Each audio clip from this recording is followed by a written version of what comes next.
Programang ito ay rated SPG, striktong patnubay at gabay ng magulang ang kailangan. Sa bakbakan ng grupo nila Tanggol laban sa kapulisan ay marami ang malalaga sa mga pulis. Tutulungan kasi nila Madonna sila Tanggol kaya makakatakas sila Tanggol. Galit na naman si Rigor dahil wala man lang silang nahuli kahit isa sa grupo ni Tanggol. Pagsapit ng gabi ay agad na pupunta sila Tanggol sa likod ng koreksyonal para abangan ang pagtakas ng kanyang mga kaibigan. Samantala, gagawin ni David ang lahat para magpasikat kay Catherine, kaya gusto niyang siya ang makapagbigay ng hustisya sa pagkamatay ni Pablo. Pupunta si David sa bar ni Boss Baste para hanapin ang nagngangalang Bubbles.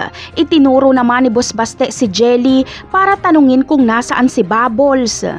At dito ay naramdaman ni Jelly na malalagay sila sa panganib kaya hindi niya na kinausap si David at agad siyang tumakbo para tumakas.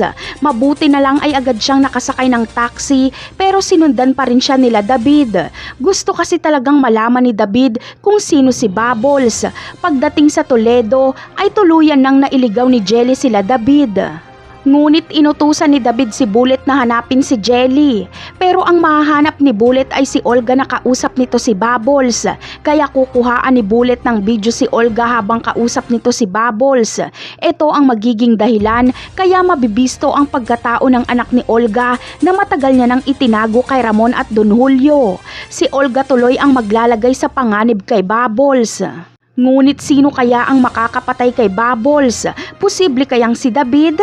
Ang sagot ay oo. Dahil kapag makaharap ni David si Bubbles ay papaaminin niya ito kung sino ang pumatay kay Pablo. Pero kahit anong mangyari ay hindi aamin si Bubbles kahit buhay niya pa ang kapalit. Kaya mapipilitan si David na tapusin si Bubbles. Ano kaya ang magiging reaksyon ni Olga kapag pinaslang nga ni David si Bubbles? Yan ang aabangan natin sa mga susunod na episode. Paalam!